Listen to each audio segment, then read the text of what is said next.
Friends, welcome to लामिया कुचीना।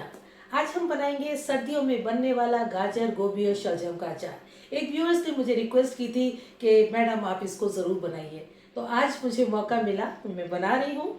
ये बहुत मज़ेदार होता है, टेस्टी होता है, हेल्दी होता है। बनाना बहुत आसान है, बहुत जल्दी झटपट बन के तैयार हो जाता है। ज़्यादा धूप लगाने की ज़रूरत नहीं होती है और ये कुछ महीने तक आप इसको खा सकते हैं, ख़राब नहीं होता है।